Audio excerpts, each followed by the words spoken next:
So you had we were just talking about one of my best friends, Alexandre. He had heart surgery, open heart surgery, and then I don't know how it came up. You're like, yeah, I had some health issue. I had some health issues.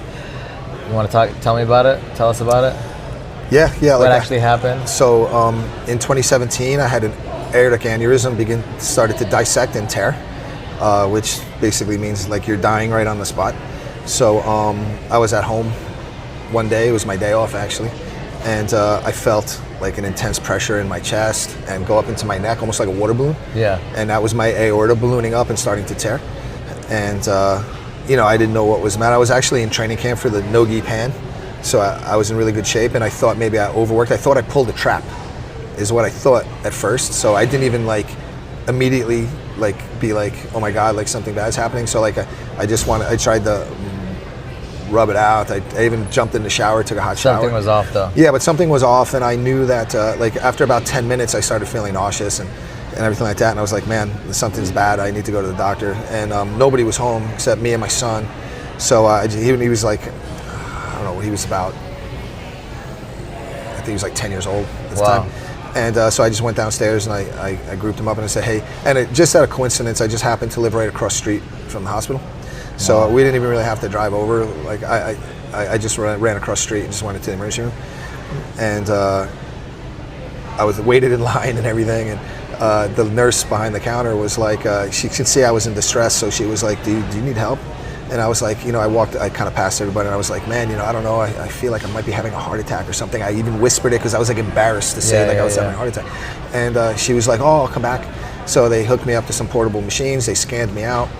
They rushed me to a scan really quick, and then probably within like 20 minutes, they were like, they came out and they're like, you're gonna have to have emergency open heart surgery right now. She's like, you have a dissecting aneurysm, like you're in the process of dying, and like we gotta take care of it.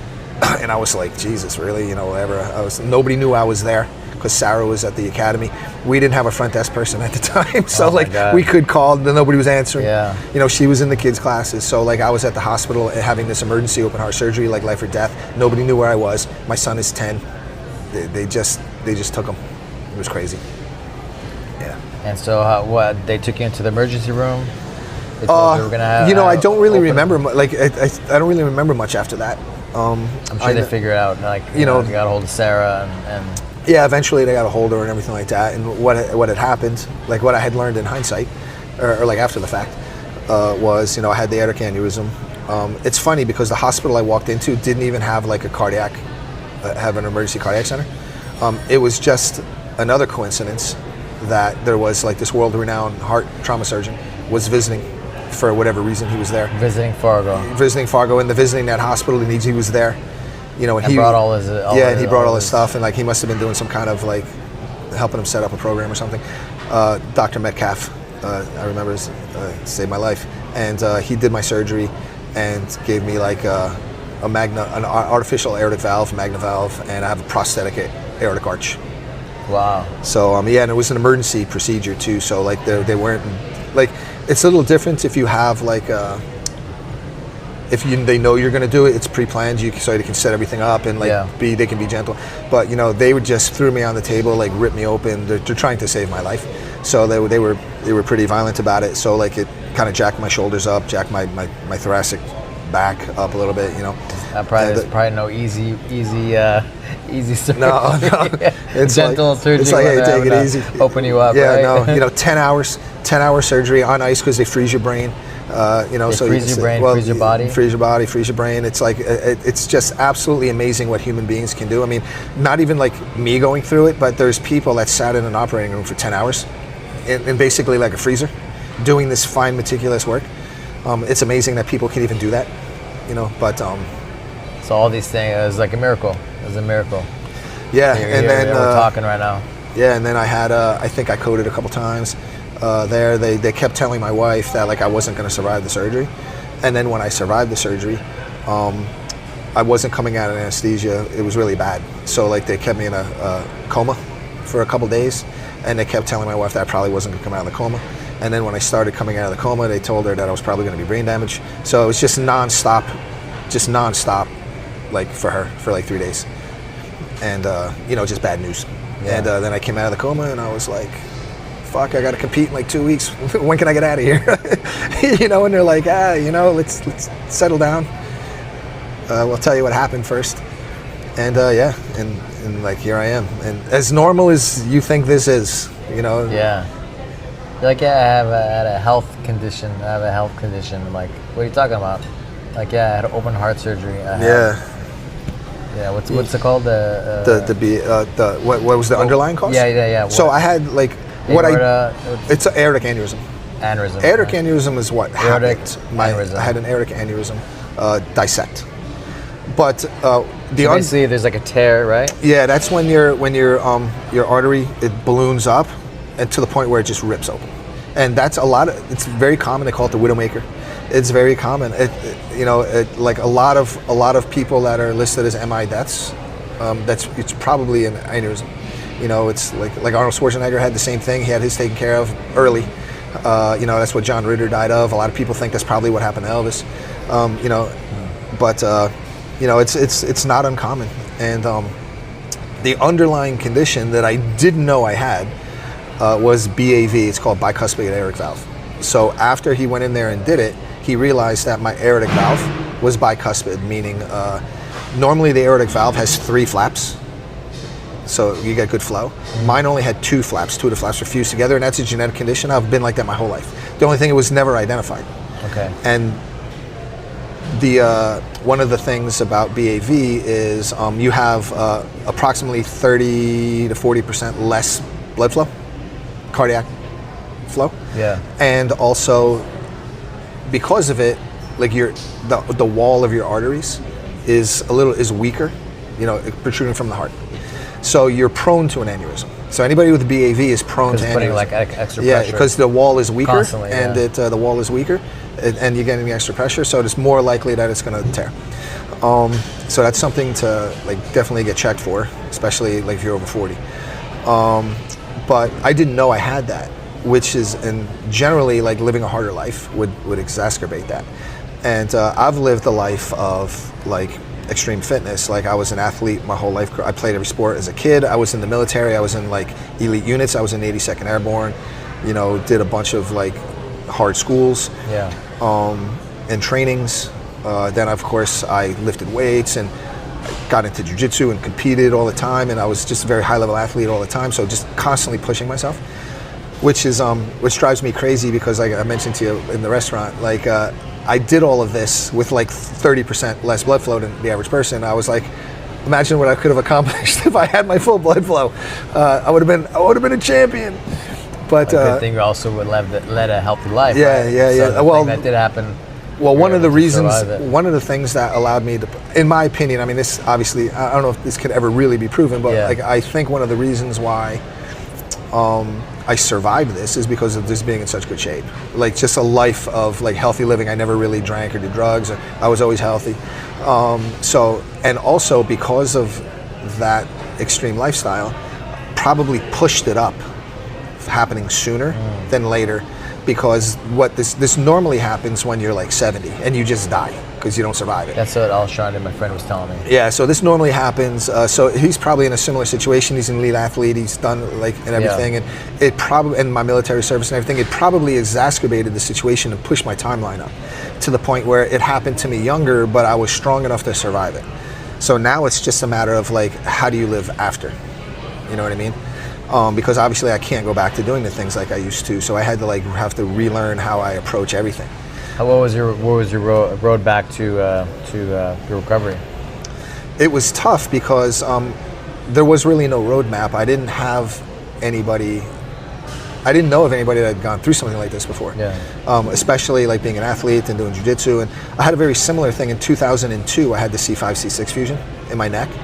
And I even started I have a very long-running thread on MMA TV. To this day, they still use it.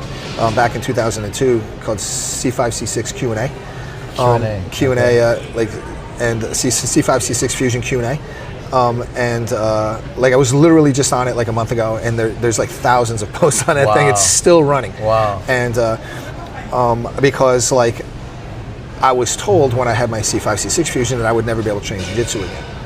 And I couldn't find anyone that had gone through this before. So I wound up, surviving that and making my way back, and now it's like not even a thing. That doesn't even, it's like it never happened.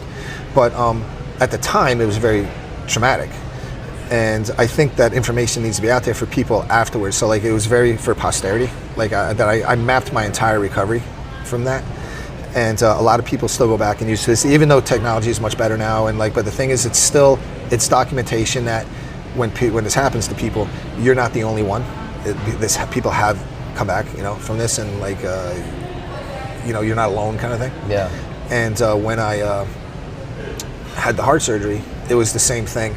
The first thing I did when I got out of the hospital, and it was several months, I was in the chair, and all I could do was my parents came from Jersey to stay with me, and my dad would 2-3 times a day he'd bring me, because this happened in the winter in February, so it's fucking terrible. You can't go outside, and it's and you're supposed to be moving and walking. So my dad would bring me to Costco 3 times a day, and we would just walk around Costco, and it was the first time I felt like a victim, because I would be wobbling around Costco, and I would think to myself, Jesus, if somebody just wanted to take me out right now, I couldn't do anything. I could not do anything. I would just have to take it. Humbling. I used to say, if zombies attacked Costco right now, I wouldn't get away. They would eat me. It's unbelievable. I never felt like that way before. And so it was just coming back from that, and just slow but sure. And I didn't know, I would be on, has anybody ever gone through this? Has anybody ever gone through this? And I crickets, nothing. It was just I just had to figure it all out by myself. And then I blogged about that. And to this day, I still get people reaching out to me from all over, asking me about. Plus, you documented all. Yeah. I blogged it. It's on my blog. Where's your blog? Well, actually, I changed software, so a lot of it got lost. But I still have my story on my Fargo BJJ blog. Oh, okay. It's not in detail, but it's what happened to me. It's on FargoBJJ.com. Yeah. Okay. So there's not a lot of detail on it, but it is a document that this happened and I recovered from it. This is what I did. But and how it happened, everything like that. And even just that, because if somebody was to search aortic aneurysm survivor BJJ training, nothing would come up. Probably that would come up. And I have people, even just last month, I had a guy who's a lawyer from California, said that he's 25 years old, he's got an aneurysm. He didn't know they're gonna have a surgery on him, and he was asking me, is this something that I'm gonna be able to recover from? And I was it's tough giving medical advice because everybody's different. Of course. But it's definitely something that happens. It's something that you got to live with, and there's ways to keep living your life. That's what people want to hear, because nobody just wants to hear it's your life over, silence. Right? Yeah. Because they're because it's the doctors. I love Western medicine. It saved my life. But the doctors. If it was up to the doctors, I would be on drugs. I wouldn't be allowed. Technically speaking, I'm on a 20-pound weight restriction forever. I'm not supposed to lift 20 pounds more. It doesn't make sense to me, because that's the same. My aunt, who's 78 and $150, has an aneurysm. Same 20-pound weight resistance. That doesn't make sense to me. We're not the same. Even if we were supposed to be limited in how much we should stress ourselves, it wouldn't be. It wouldn't be the same. It would be. Who makes these rules? And it's there's a lot of just cut and paste. Care, and I wanted to get off the medicine. I was taking medicine that prevented my heart rate from going up. It was making me very tired. I was gaining weight. They said it's very important for me to maintain heart health. Yeah. And how am I supposed to maintain heart health when I can't do anything? I'm on a weight restriction. I can't elevate my heart rate. Yeah. I was up to 255. Wow. And I was I have to fucking do something different. So I started just coming up with, I just did a deep dive on what the concerns were, because they can tell you, oh, don't lift weights. Yeah, but why? Why can't I lift weights? What are you worried about? And then when I started learning more about that, I started figuring out, okay, I understand that issue, but there is things that I can do to work around that. That's not going to cause that. So I started developing my own workout program around it. trying to, I was having a very difficult time getting my weight down because it was difficult for me to do cardiovascular fitness. Yeah. With my heart rate not being able to go up because the medication I was taking, like metropolol and all this stuff that kept my heart rate from going up a certain level. So I'd get really tired really fast. I couldn't train because I would be exhausted. Do you take any medication now? No, now I don't take anything. Wow. I had them keep lowering my metropolol, and no negative effect. And then finally I was at like such a low dose that I said, do I even need to keep taking this? And they're like, you can just stop taking it. And I asked them, I was like, well, you're supposed to, what is it called when you, like, not detox, like when you're supposed to like withdraw off of some medicines because you don't want to just stop it right away? That's called something, I can't remember. But my dose was already so low that they were like, yeah, just stop it. You don't even have to like detox it. Or whatever the word is. It's called, yeah. Yeah, and I was like, okay. Minimize your your dosage. And then I stopped taking it. And of course, I get scanned like every 6 months. Like I get. Do you talk to your doctor, the surgeon that you? No, he's gone. Like I've never really talked to him afterwards. Okay. Like he went on doing his thing, and man, I would love to do a sit down. I would love to do an interview with him or something at some point. But he, I don't know. I have no idea where he is. But I just and then I just over the years I've just upped my intensity, upped my training, up. Very smartly, trying to keep all the conditions in mind that the doctors are worried about. And like I tell the doctors, like I'm going to start incorporating this every time I go to a scan, and there's no change, everything's good. I say, okay, I'm gonna add this, I'm gonna up this a little bit, and then I'll do it for 6 months, and I'll come back, check the scan, nothing. Okay, I'm gonna up this, I'm gonna add this, and now I'm pretty much back to, I'm definitely not training like I used to, but I'm on the mat, I can drill, I teach every day. I'll train lightly with guys I trust. And I can do everything. I go to the gym, I'm lifting weights pretty good. Like I'm back into hypertrophy. I've figured out ways that I can find really stabilized, isolated exercises that I can get some really good pushes on. And so far so good, man. Everything's good. Nothing's growing. Nothing. Because I still have there's still like an area of concern where I'm a little bit larger diameter than like I should be. So technically speaking, that would be aneurysmal, but like right on the border. But so that's what they're watching. That's the part that we're watching to gauge what I'm doing. So like as long as that's not growing, everything I'm doing is good. And that's kind of like my gauge every 6 months. So like I'm living on like these 6 month borrow time things. So like every time like I try and do something, we measure after 6 months, see if there's a growth. No, sweet. Just gonna keep doing what I'm doing, and that's basically it. And I was super depressed. I got it took several years to figure all this out, and then of course up my way up. So the medication. Get myself off the medication and lifestyle. Like at first, how to train, how to be do the right things. Probably the first year and a half, out of the hospital, they had me so paranoid about because I think the survival rate of the first month after the surgery was something like 5%. So after the first month was over, the next 2 years was 50%. Oh wow! So 50% survival rate.